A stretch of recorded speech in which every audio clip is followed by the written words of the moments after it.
ದಾವಣಗೆರೆ ತಾಲೂಕು ಲೋಕಿಕೆರೆಯ ಹರಿದ್ರ ನದಿಯ ತಟದಲ್ಲಿರುವ ಆನಂದ ಆಶ್ರಮಕ್ಕೆ ಮೈಸೂರು ಜಿಲ್ಲೆ ಕೆಆರ್ ನಗರದ ಶ್ರೀ ಶಂಕರಲಿಂಗ ಭಗವತ್ಪಾದರು ಭೇಟಿ ನೀಡಿದರು.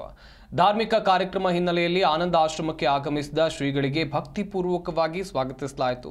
ನಂತರ ಆದಿಶಂಕರಾಚಾರ್ಯರು ತಮ್ಮ ಧರ್ಮ ಸಂಸ್ಥಾಪಕ ಉದ್ದೇಶದಿಂದ ಕನ್ಯಾಕುಮಾರಿಯಿಂದ ಕಾಶ್ಮೀರದವರೆಗೂ ಸಂಚಾರ ಮಾಡಿದ ಸಂದರ್ಭದಲ್ಲಿ ಲೋಕಿಕೆರೆ ಗ್ರಾಮಕ್ಕೆ ಭೇಟಿಯನ್ನು ನೀಡಿದ್ದು, ಈ ಸ್ಥಳಕ್ಕೆ ಶ್ರೀ ಶಂಕರಲಿಂಗ ಭಗವತ್ಪಾದರು ಭೇಟಿ ಕೊಟ್ಟಿದ್ದರು.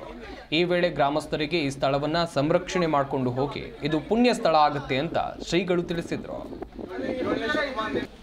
ಪರಿಸರದಲ್ಲಿ ಇನ್ನೊಂದು ಭವನ ಇತ್ತು, ಆ ಭವನದಲ್ಲಿ ವಾಸ ಮಾಡಿದ್ದಾರೆ.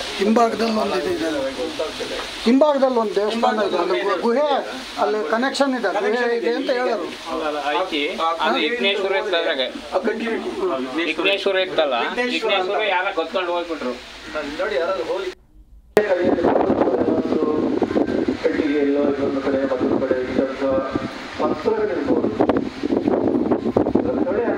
ಪತ್ರಗಳಿರ್ಬೋದು, ಅಂಥದ್ದಲ್ಲಿ ಏನಾದ್ರು ಉಲ್ಲೇಖನಗಳು ಸಿಗುವುದಾದರೆ ನಾನು ಮಠಕ್ಕೆ ಬರುವಾಗ ಮಠದ ಚರಿತ್ರೆ ಅವರು ಜಿ ಕನ್ನಡದವರು ಫೋನ್ ಮಾಡಿದರು.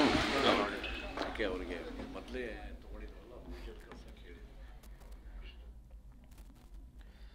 ಆನಂದಾಶ್ರಮಕ್ಕೆ ಶಂಕರಲಿಂಗ ಶ್ರೀಗಳು ಭೇಟಿಯನ್ನು ಕೊಟ್ಟು ಅಲ್ಲಿನ ಭಕ್ತರ ಜೊತೆಯಲ್ಲಿ ಕೆಲ ಕಾಲ ಮಾತುಕತೆಯನ್ನು ನಡೆಸಿದರು. ಲೋಕಿಕೆರೆಯ ಆನಂದಾಶ್ರಮಕ್ಕೆ ಶ್ರೀಗಳು ಭೇಟಿಯನ್ನು ಕೊಟ್ಟಿದ್ದರು.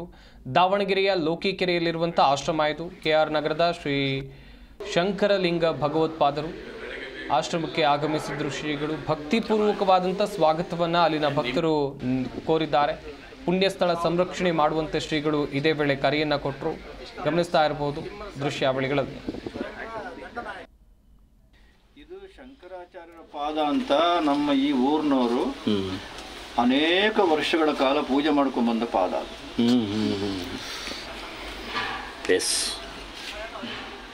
ಇರ್ಬೋದು, ಅನೇಕ ವರ್ಷಗಳ ಕಾಲ ಪೂಜೆ ಮಾಡ್ಕೊಂಡು ಬಂದ ಪಾದ.